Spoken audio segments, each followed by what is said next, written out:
Padahal tidak semua hal-hal yang alami itu baik dampaknya, bahkan cenderung juga ada yang buruk. Masih percaya kalau pertanian organik itu bisa menjadi solusi pangan umat manusia di dunia? Oke, dengerin sampai habis. Jadi mungkin Anda pernah berpikir seperti ini. Ketika seseorang mempercayai suatu argumen yang disetujui oleh beberapa atau banyak masyarakat, ya, itu disebut dengan appeal to popularity. Contohnya seperti ini, universitas negeri itu bagus. Nah, maka Anda akan berpikir kalau seluruh universitas negeri itu bagus, yang bukan universitas negeri itu jelek. Seperti halnya dengan pertanian organik. Semua pertanian organik itu pasti bagus. Di luar dari pertanian organik itu pasti nggak bagus. Ya, saya garis bawah ini tidak bagus. Memang pertanian organik saya akui bagus, ya. Mereka lebih sehat, rasanya juga lebih enak, ya.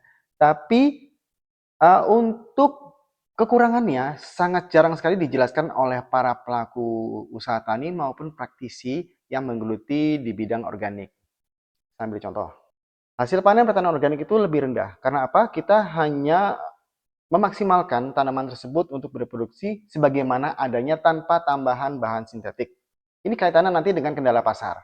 Karena produktivitas yang rendah ya, antara satu musim dengan musim yang lainnya otomatis nanti produksinya tidak konstan ya. Kaitannya nanti itu akan menjadi apa ya, kendala di kepercayaan pasar. Ya jelas supply tidak bisa memenuhi demand. Selain itu pertanian organik kan juga membutuhkan keahlian khusus ya. Dan yang paling jelas adalah biaya produksinya itu mahal. Contoh, kalau misalnya untuk pengendalian OPT ya, organisme pengganggu tanaman, yang paling sederhana itu serangga. Serangga itu kita tidak menggunakan insektisida sintetik, jadi kita tuh biasanya mekanis ya, kita ambil, kita musnahkan saat itu. Kita membutuhkan banyak tenaga. Itu berkaitannya nanti dengan biaya overhead yang tinggi. Kemudian untuk kebutuhan pupuk ya, ambillah contoh kalsium, kebutuhan kalsium.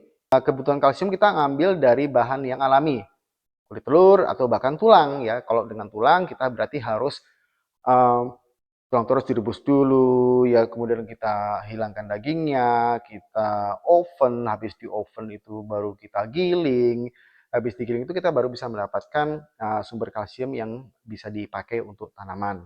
Itu tetap saja membutuhkan biaya yang tinggi dengan jumlah yang sebenarnya nggak terlalu banyak. Kemudian ada penyertaan sertifikasi. Jadi semisal kalau kita mau usaha tani ya, usaha tani, kita bilang organik. Itu nggak bisa serta-merta kita bilang organik, walaupun kita menggunakan pupuk kandang saja. Kita harus melihat dulu sumbernya dari mana. Misal pupuk kandang sapi. Pupuk kandang sapi makannya apa? Makannya dari jagung. Apakah jagung itu dari hasil budidaya jagung organik atau tidak? Kalau misalnya budidaya konvensional, ya tidak bisa kita menyebutnya itu nanti pertanian organik. Selain itu, sertifikasi pertanian organik itu juga mahal. Sehingga appeal to nature itu muncul tanpa kita melihat kekurangan-kekurangan dari pertanian organik. Apa itu appeal to nature? Itu adalah pola pikir yang berpikir kalau semisal segala sesuatu yang alami itu pasti baik. Tidak terbantahkan sama sekali.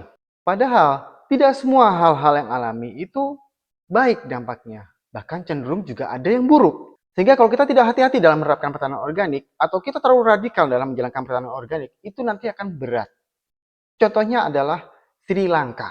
Nah, kegagalan Sri Lanka itu ketika tahun 2022, mereka meninggalkan pertanian konvensional dan beralih sepenuhnya ke pertanian organik. Sekilas ya tentang Sri Lanka ya, negara yang kita ketahui ya, mungkin ada yang tahu juga, dia punya komoditi kopi, teh, kelapa, terus mineral, tekstil ya, juga di mereka tuh punya destinasi wisata yang bagus. Sri Lanka itu dikenal atau punya julukan sebagai mutiara dari Samudra Hindia atau Ceylon. Tapi sayangnya, keindahan disebut tidak bisa sepenuhnya berkilau. Di tahun 2002, bersama dengan meletusnya perang antara Rusia dan Ukraina, Sri Lanka itu mengalami krisis kemanusiaan atau konflik. Ciri yang menandai krisis kemanusiaan itu adalah ketidakamanan pangan. Jadi penerapan pertanian organik yang dicanangkan oleh Presiden Gotabaya Rajapaksa pada pemilu 2019, rencananya program ini 10 tahun ke depan.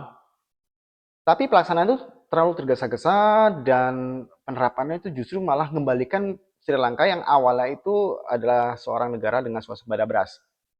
Jadi gini, maunya Sri Lanka itu mereka tuh menjadi pusat pertanian organik dunia. Mereka mengekspor semua produknya bersifat organik dan semuanya mau diorganikan. Tapi apa yang terjadi? Produksi panen padi di Sri Lanka itu turun 40 bahkan sampai 50%. Otomatis kegagalan tersebut berujung pada krisis pangan. Udah krisis pangan pasti sosial kacau. Kalau udah begitu biasanya presidennya terguling. Ya presiden sudah terguling bahkan sampai meninggalkan Sri Lanka. Bahkan ada kejadiannya tuh ya, warga yang masuk merobos ke istana negara itu berenang di kolam renangnya presiden. Ini saya jadi ingat seseorang sih jadinya. Padahal selama puluhan tahun, produksi pangan Sri Lanka itu ditopang oleh pertanian konvensional. Nah, negara itu memberikan subsidi terhadap pupuk dan benih, tapi karena transisinya itu terlalu terburu-buru, produksinya akhirnya turun drastis. Jadi misalnya gini, kalau kita punya lahan ya, kalau mau dikonversikan menjadi pertanian organik, kita nggak bisa langsung satu lahan itu kita jadikan organik. Kita ambil sebagian kecil dulu.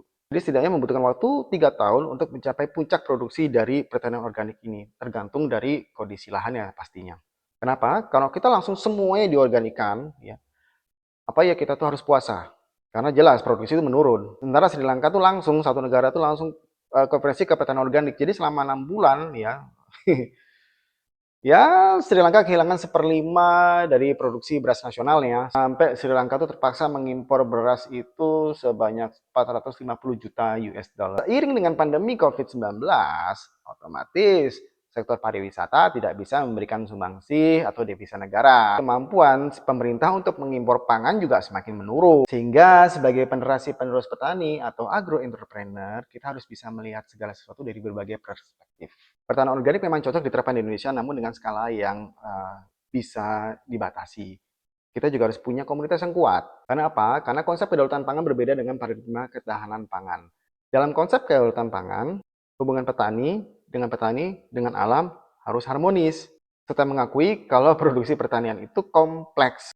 Sebaliknya, ketahanan pangan menekankan hubungan ekonomi yang kompetitif, rasional, dengan model produksi berbasis pertanian industri. Oke, sekian dari saya teman-teman. Bagaimana menurut Anda? Apakah Anda setuju dengan saya? Bisa tulis komentar di bawah. Tapi jangan lupa Anda like, Anda subscribe, supaya kita bisa bahas pertanian bersama-sama.